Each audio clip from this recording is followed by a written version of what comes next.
Kita berjumpa kembali.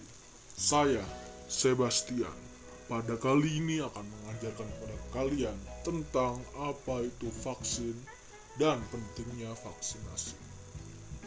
Vaksin sendiri adalah sebuah substansi biologis yang digunakan untuk menghasilkan kekebalan atau imunitas adaptif atau buatan terhadap penyakit tertentu.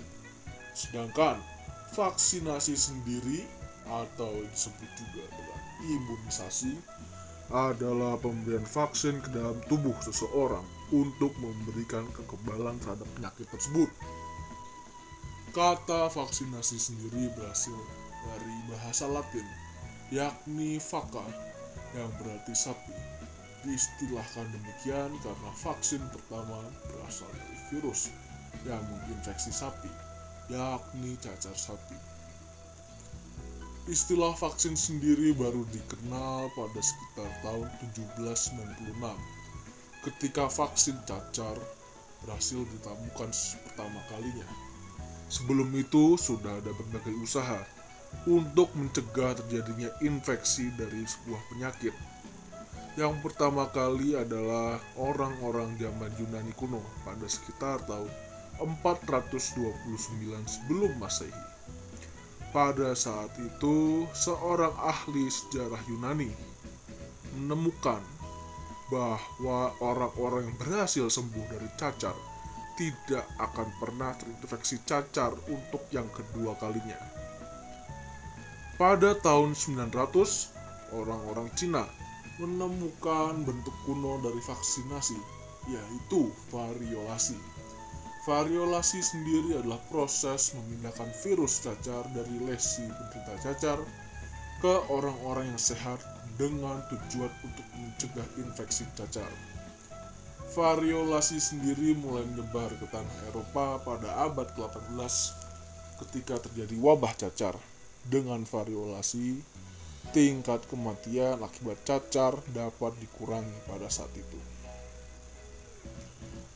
Vaksin yang pertama kali dibuat adalah untuk variola atau cacar, dibuat untuk mencegah penyakit cacar yang sangat mematikan.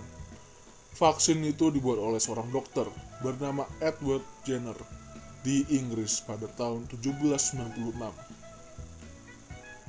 Dengan mengambil nanah lesi cacar sapi dari tangan seorang pemerah susu, Dr. Jenner menularkan seorang anak berusia 8 tahun, yakni James, dengan virus cacar sapi. 6 minggu kemudian, Dr. Jenner melakukan variolasi atau proses pemindahan pus dari lesi aktif seseorang yang menderita variola ke lengan orang lain yang sehat dengan menggunakan sebuah jarum terhadap 2 titik di lengan James dengan virus variola. Hasilnya, ternyata anak laki-laki tersebut tidak terinfeksi variola dan tetap sehat meskipun prosedur variolasi diulang untuk 2 kalinya. Sejak saat itu, vaksin terus berkembang dan menjadi salah satu pilar utama untuk mencegah penyakit menular. Salah satu tanda kesuksesan vaksin yang paling besar adalah ketika organisasi dunia berhasil menghapuskan cacar dengan cara memperluas cakupan vaksinasi cacar hingga ke seluruh dunia pada tahun 1956. Pada tahun 1980, akhirnya cacar secara resmi dinyatakan telah tereradikasi. Salah satu pencapaian terbesar dunia kedokteran selain cacar adalah ditemukannya vaksin seperti campak, polio, difteri, dan tetanus. Vaksin sendiri bekerja seperti ini. Vaksin itu berisi bagian yang diperlemah atau tidak aktif dari suatu mikroba, atau yang disebut juga sebagai antigen, yang mana bila disuntik atau dimasukkan ke dalam tubuh manusia, maka akan memicu respon imun tubuh. Proses ini akan memberikan imunitas buatan yang mana nantinya dapat digunakan untuk menghalau virus masuk ke tubuh. Dan yang sekarang adalah untuk vaksinasi terhadap virus COVID-19. Untuk daerah kalian sendiri, vaksin yang paling sering digunakan adalah vaksin Sinovac. Sinovac sendiri sudah mulai diakui di tempat-tempat lain seperti Spanyol dan Finlandia. Oh ya, satu hal yang penting yang perlu diingat adalah vaksin Sinovac harus diberikan secara 2 kali atau 2 dosis dalam rentan setiap suntikan sekitar 4 minggu atau 28 hari. Setelah diberikannya dosis kedua, vaksin Sinovac ini dapat mengurangi resiko penularan hingga 90%, perawatan yang intensif sebesar 96%, dan tingkat kematian hingga 98%. Varian-varian yang baru pun masih bisa terhalau dengan catatan seperti yang saya sampaikan, bahwa diperlukan 2 kali penyuntikan dosis. Namun, perlu saya ingatkan dan perlu saya tekankan bahwa meskipun sudah diberikan 2 kali dosis pun, tidak berarti Anda bebas 100% dari virus corona ini. Bagaimana ya saya bisa menjelaskannya? Oh ya, mungkin seperti ini. Vaksin sendiri dapat diibaratkan sebagai perisai. Coba kita bayangkan wabah ini seperti musuh di medan perang. Orang yang memiliki perisai tentu memiliki kesempatan yang lebih besar untuk menghindar dari terkena serangan yang fatal, bukan? Nah, selain perisai ini, kita memerlukan hal lain, yakni armor atau baju zirah. Armor di sini dapat kita ibaratkan sebagai protokol-protokol kesehatan yang sudah saya sampaikan beberapa hari yang lalu. Dengan mengenakan baju zirah dan menggunakan perisai, maka Anda pun akan lebih terlindungi dari serangan musuh, yakni virus ini.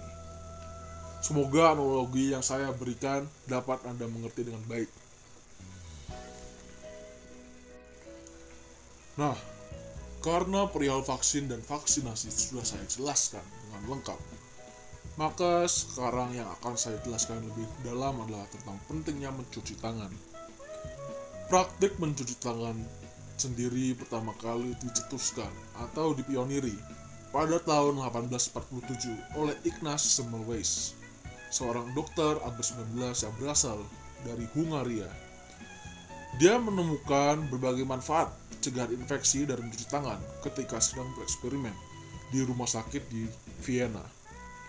Dengan mencuci tangan dengan sabun, maka akan membunuh kuman yang ada di tangan. Hal ini akan membantu meminimalisir infeksi karena manusia sendiri seringkali menyentuh mata, hidung, dan mulut tanpa mereka sadari. Nah, kuman atau bakteri-bakteri ini dapat masuk ke dalam tubuh melalui mata, hidung, dan mulut yang kemudian akan membuat tubuh Anda menjadi sakit. Maka dari itu, rutin mencuci tangan hingga bersih adalah satu protokol kesehatan yang cukup efektif untuk mencegah penularan virus corona. Untuk hasil yang maksimal, maka disarankan untuk mencuci tangan setidaknya selama 20 detik beberapa kali sehari, terutama ketika Anda sedang.